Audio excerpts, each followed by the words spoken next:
Today we are going to discuss potential due to quadrupole. अब सबसे पहले इसको potential due to quadrupole movements या क्वाड्रुपोल को डिस्कस करने से पहले हमें थोड़ा सा ये ज्ञान होना चाहिए कि इलेक्ट्रिक क्वाड्रुपोल क्या होता है. A quadrupole consists of two equal and opposite dipole separated by a small distance.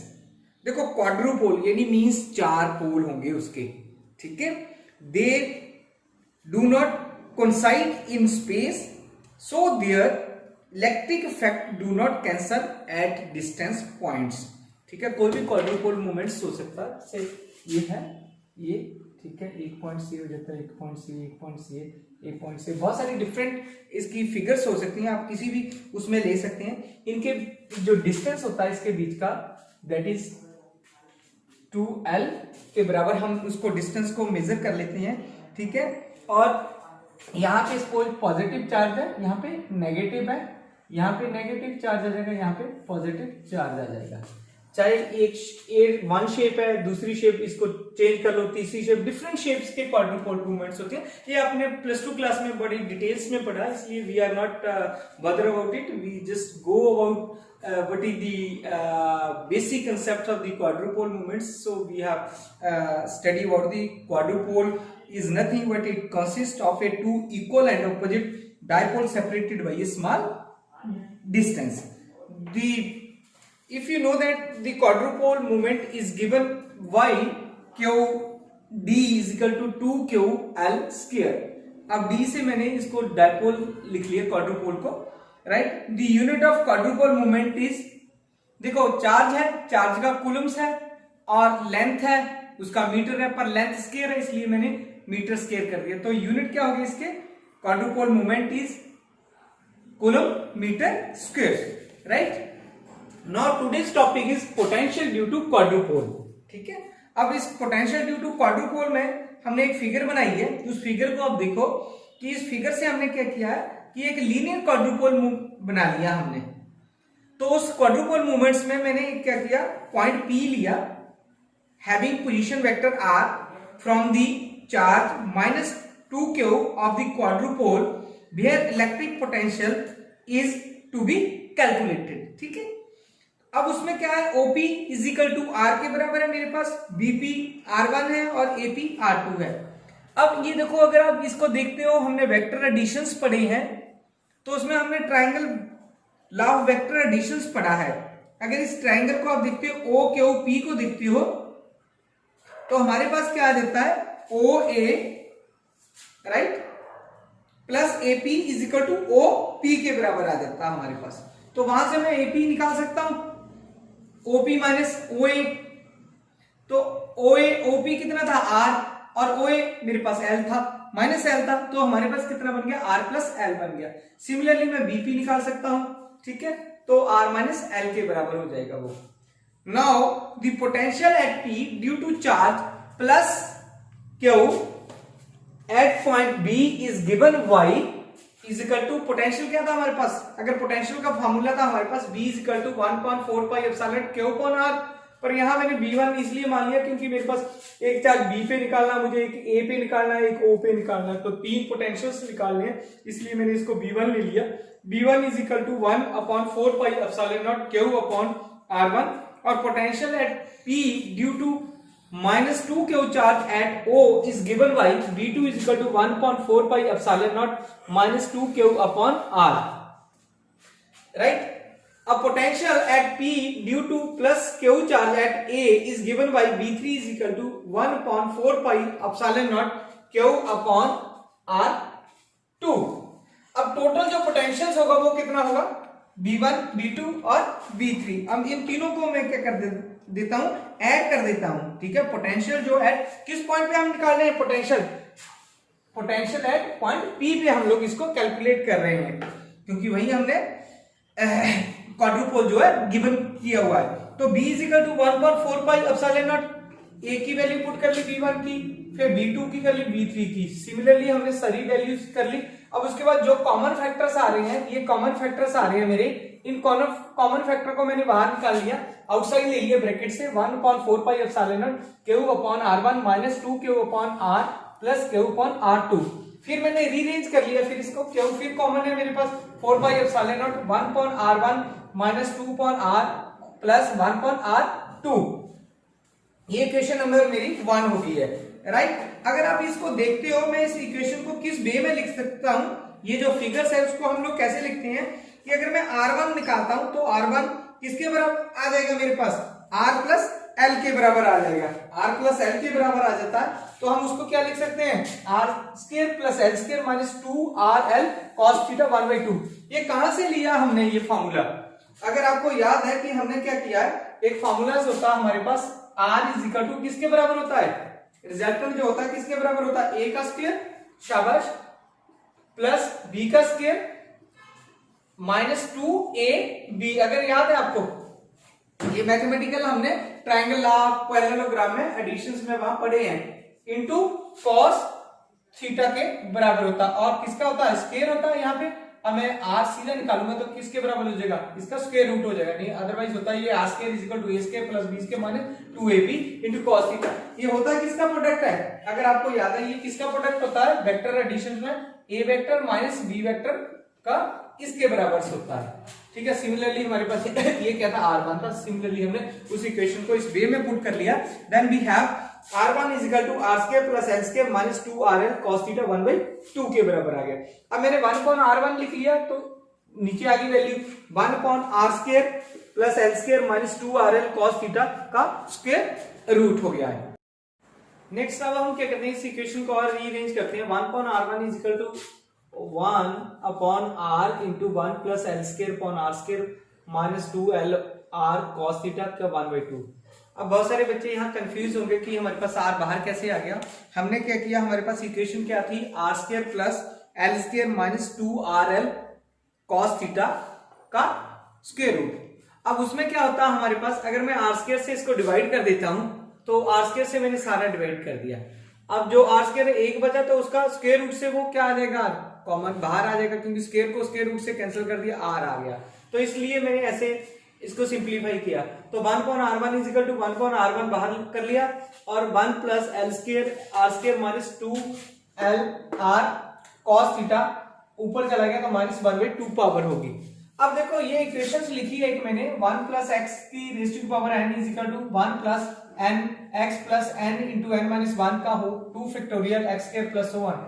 बहुत सारे बच्चों को वैसे तो पता है ये कौन सी इक्वेशंस है। बेसिकली जब इस वे की कोई इक्वेशंस आती है तो हम लोग कौन सी इक्वेशंस लगाते हैं, बाइनोमियल इक्वेशंस लगाते हैं। कौन सी, बाइनोमियल इक्वेशंस लगाते हैं या expanding by the using the binomial equations. तो हमने भी यहाँ क्या किया, बाइनोमियल इक्वेशंस लगा दी है। तो बाइनोमियल इक्वेशन किस इक्वेशन पे, इस पे हमने बाइनोमियल यूज किया। तो हमारे पास क्या आ गया, 1 upon R1 is equal to 1 upon R into 1 minus 1/2 L square R square plus L upon R cos theta plus 3/8 L square R square minus 2L cos theta so on higher terms. आपने सिर्फ इसको learn कर लेना, अगर इसको put करते रहे तो आपके पास आगे वैल्यू आती जाएगी, क्योंकि जब यहाँ पे 3 फैक्टोरियल आएगा तो 8 बन जाएगा वो, ऐसे सिमिलरली ऐसे चलता रहेगा 2 into 1 ऐसे, फिर x की पावर q आ जाएगी, फिर x की 4 ऐसे आपके पास ऐसे वैल्यू बढ़ती जाएगी, माइनस प्लस फिर प्लस माइनस फिर ऐसे चेंज होती जाएगी। पर हमने सिर्फ इसको ज्यादा नहीं लर्न करना, हमने सिर्फ एक अपना एक्सपेंड करनी है 2 टर्म तक और बाकी लिख देना प्लस हायर टर्म्स तक। तो अगर हम देख रहे हैं कि इस इक्वेशंस में कि हमारे पास क्या है कि इफ r जो है ग्रेटर देन l है, अगर l से ज्यादा है r की वैल्यू तो क्या होगा, तो उस केस में हमारे पास क्या होता है, जो रिमेनिंग जो रिटेनिंग टर्म्स है L square upon R square और बाकी जो हायर टर्म्स वाली है वो निगलेक्ट हो जाती है, सिर्फ ये टर्म बचती है हमारे पास, बाकी हम इनको निगलेक्ट कर देते हैं, जैसे L square upon R square, L square upon R square, ये टर्म बचेगी, बाकी निगलेक्ट हो जाएगी हायर टर्म्स। तो हमने क्या किया, वैसे ही सेम किया, 1 upon R1 is equal to 1 upon R into 1 minus 1/2 L square R square plus L upon R cos theta plus 3/8 into 4 L square R square cos square theta, ऐसे आएगी ये value, ठीक है, into 4 L square R square theta. पर मैंने simplify करके लिख दी है और शॉर्ट वे में लिख लिया इसको। तो जब आप कैलकुलेट करते हैं लास्ट में हमारे पास क्या आ जाता है, 1 R1 आ जाता है, तो 1 अपॉन R into 1 plus L square upon 2 R square 3 cos square theta minus 1 into.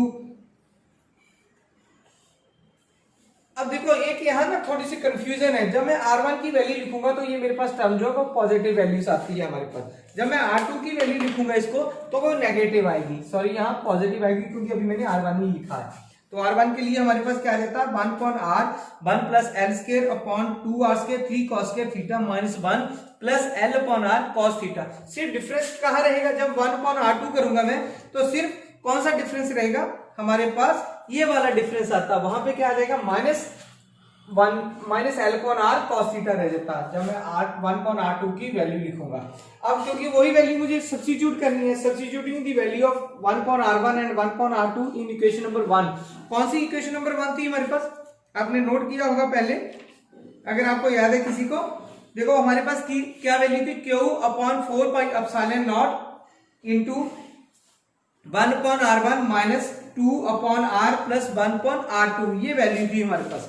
तो हमने वही वैल्यू यूज कर ली यहां से, b is equal to Q upon 4 pi epsilon naught R 1 plus L square upon 2 R square 3 cos square theta minus 1 plus L upon R cos theta minus 2 plus 1 plus L square, ये दोनों ऐसे value put करके मैंने 1 माइनस 1 अपॉन R cos theta ये value कर ली। अब फिर मैंने इसको सिंप्लीफाई करने की कोशिश की है, b is equal to Q upon 4 pi epsilon naught R L square upon R square 3 cos square theta minus 1, इस वे में हमारे पास ये वैल्यूज आती हैं। अब देखो नेक्स्ट हमारे पास क्या था, अगर उसी इक्वेशन को हमने रीअरेंज ही किया है, v is equal to Q upon 4 pi epsilon not bracket start है L square upon R square 3 cos square theta minus 1 है। अब इसको हम लोग क्या लिख सकते हैं, अगर आपको देखो b is equal to Q L square upon 4 pi epsilon naught, इसको यहां मल्टीप्लाई कर दिया और कुछ नहीं किया, सिंप्लीफाई कर रहा हूं, R square 3 cos square theta minus 1 है। अब फिर हमने क्या किया, 2Q L square 3 cos square theta minus 1 upon 8 pi epsilon naught R cube. अब देखो 2 से मैंने यहां मल्टीप्लाई कर लिया, 2 से यहां मल्टीप्लाई कर लिया, कोई फर्क नहीं पड़ा मुझे, पर हमें पता है कि Q D is equal to quadrupole जो होता है या क्वाड्रुपोल मूवमेंट्स होता है वो Q is equal to 2Q L square के बराबर होता है, तो ये सेम वैल्यू नहीं आ रही मेरे पास, इसकी जगह मैं ये पुट कर सकता हूँ v is equal to Q D bracket 3 cos square theta minus 1, इस वे में हम लोग लिख सकते हैं upon 4 8 pi epsilon naught R cube के बराबर। अब इसमें क्या हो गया, this is nothing but this is the case for the potential due to the linear quadrupole which varies inversely proportional to the cube of the distance, cube of the distance this one, ये इसके inversely proportional है। अगर ऐसा कुछ होता है, देखो ये पॉइंट जो P है lies on the axial line of quadrupole, तो then theta is equal to 0 degree. अब मैं cos 0 पुट करता हूं तो कितना होता है 1 होता है, तो Q2 is equal to 3 into 1, फिर 3 बच गया माइनस 1 तो 2 आ गया, तो 2 इंटू Q2, 2 से ये कैंसिल कर दिया मैंने, 4 बच गया, तो QD upon 4 pi epsilon naught R cube की वैल्यूज आ जाती है मेरे पास। अगर हम लोग क्या करते हैं, if case theta is equal to 90 degree, क्योंकि हमने जो पिछला लेक्चर पढ़ा था उसमें भी पढ़ा था कि या तो जो पॉइंट्स होता है वो लाइज एक्सियल लाइन पे होता है या इक्विलेटरल लाइंस पे होता है। अगर इक्विलेटरल लाइंस मींस परपेंडिकुलर जो बाइसेक्टर्स होती हैं बेसिकली, तो इट मींस दैट वहां पे एंगल कितना बनता है मेरे पास 90 डिग्रीज बनता है। अब हमें पता है कि cos 90 कितना होता है 0 होता, तो ये टर्म तो मेरी 0 बन जाएगी, तो सिर्फ क्या बचेगा ये बचेगा, तो हमने क्या लिखा v is equal to QD upon 4 pi epsilon naught R cube. अब देखो माइनस है तो ये माइनस यहाँ रहेगा क्योंकि ये 0 हो गया, तो minus QD upon 4 pi epsilon naught R cube के बराबर होता है। तो this is whole about the potential या electric potential due to quadrupoles. ठीक है, मुझे लगता है थोड़ा सा लेंथी लगा, मैथमेटिकल इक्वेशंस है और कुछ नहीं है, सिंप्लीफाई करते जाएंगे हम लोग, और आपका जो नटशेल में जो रिजल्ट्स है बेसिकली ये रिजल्ट्स आता है हमारे पास नटशेल में। तो b is equal to QD into 3 cos square theta minus 1 upon 8 pi epsilon naught R cube के बराबर आता है। स्पेशल केसेस हम तब देते हैं जब हमारा जो पॉइंट P है एट एक्सियल पोजीशन पे होता है या इक्विलेटरल पे होता है। जब एक्सियल पोजीशन पे होगा तो 0 डिग्री होगा, अदरवाइज 90 डिग्री पे होगा। हम cos की वैल्यू पुट करते हैं, then we get the required results या desired result. Hope you enjoy this lecture, thank you very much.